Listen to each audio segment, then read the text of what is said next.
The dictionary defines the homemaker as one who manages a household, especially a wife and mother. And in this generation, work in the home has been largely abandoned because of the demand for convenience and consumerism. Therefore, domestic incompetence, and yes, I said incompetence, including the conscious rejection of household tasks, has become very commonplace. I had to iron this morning, and you know I still know how to do that. But there are many women, I have students who've never used an iron. There are reasons why the homemaking career is important enough to demand a woman's diligent preparation, her foremost commitment, her full energies, and her greatest creativity. A homemaker does her job without the enticement of a paycheck or a title. But she cannot be duplicated for any amount of money. According to the wise Solomon in the Old Testament, she is worth far more than rubies. A very famous American interior designer said some years ago, "Homemaking is not employment for slothful, unimaginative, incapable women. It has as much challenge and opportunity, success and failure, growth and expansion, perks and incentives as any corporate career." How tragic that in our modern culture, patterns for a healthy and happy family life are quickly disappearing. Few women realize that what great service they are doing for modern civilization when they care for the family shelter and nurture their children. A good society and a good home are inextricably entwined. You cannot have one without the other. Homemaking, in my view and understanding, is not something you fit into the leftovers of life, as you would serve up the remnants of a meal. It is not barely getting by, as in merely maintaining a home base where your family comes in to unfill and fill again and go out. It is not skimping on time with family to splurge on spending for possessions. It is not giving up the beautiful and comfortable and memorable for more wealth and peer approval. It is not the abandonment of simple pleasures or amusements that bring delight to you and your family. Homemaking begins with feeding, clothing, sheltering the family, the absence of which would put the ones you love most as hungry, threadbare, and in need of home and affection. And the very problems all the governments of the world and the activists are all trying to solve very unsuccessfully, I might add. And God designed a mother, a wife, to do just that. But by no means is that all there is to this noble pursuit of homemaking, which reaches to include the most interesting and worthwhile endeavors known to woman or man. A homemaker is prepared from creation to provide comfort, order, relaxation, peace, and restoration in an atmosphere especially planned to provide for her own family a loving center to which everyone in the family will be drawn. Truly, there should be no place like home. Single women also should be inspired and fully equipped to make their homes prepared and welcoming. A woman should never feel ashamed for wanting home to satisfy her nesting and her nurturing instincts. Both husband and wife achieve their respective individuality by assuming different roles, for which each is needed and on which neither intrudes. When a wife chooses to allow her husband to support the family, she can turn her ingenuity and creativity toward the very best use of family resources and to producing a lifestyle even better than an additional salary would buy.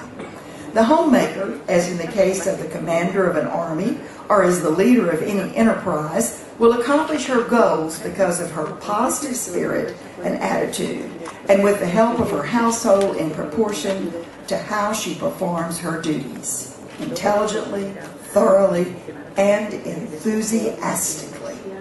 The well-being of her entire family is dependent on her own joyful spirit, positive attitude, and faithful commitment to her task. Too many women rush headlong into a career outside the home, determined to waste no time or effort on the ordinary work in the house or babysitting their own children, but rather seek to achieve position and possessions by directing all their talents and energies toward professional pursuits outside the home. Indeed, many perfect jobs may come and go during a woman's childbearing years, but only one will absolutely never come again, and that's the job of rearing her own children and allowing them the increasingly rare opportunity to grow up with happy memories of spending time at home under the care of the one who loves them the most. A woman's career can easily serve as a surrogate husband, as during the hours she is ruled by her employer's preferences. Because the wife loses much of her flexibility with the receipt of a paycheck, a husband must bend and adapt his schedule for emergencies with children, for receiving repairmen in the home, etc. This leaves two employers without completely committed employees, and it leaves the family's children without a primary caretaker utterly devoted to their personal needs and nurture. Many women, as do I, still see the paycheck as an inadequate trade for the sights and sounds and taste of home. Though some see their paychecks as representing independence and achievement, such compensation requires in exchange taking the time formerly allotted to work for the family in private, personal ways. This is not to say that there are never times when a woman should seek employment outside her home. Nevertheless, we dare not embrace a day when a woman's employment outside the home becomes the rule rather than the exception, leaving the few to give primary attention to what is at the foundation of all society: caring for the home and producing the next generation. Homemaking, if pursued with energy, imagination, and skills, has as much challenge and opportunity, success and failure, growth and expansion, perks and incentives as any corporate position, and with the plus that you're working for the people you love the most and the ones you want to have the best care. After examining your family priorities, every woman must determine that she will govern her life choices, trumping, as they say, the culture, overruling the culture, and the opinions of others, as well as even her own personal goals and ambitions. Let home be the launching pad for self-expression and self-improvement. Individual talents and giftedness are sometimes ignored and overshadowed or even belittled in the secular workplace.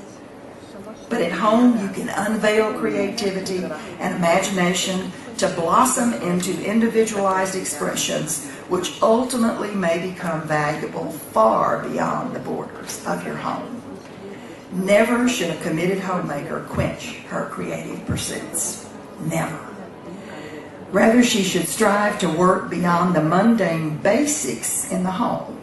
Home should become a seedbed of creativity, not only for the homemaker, but for the children and the whole family.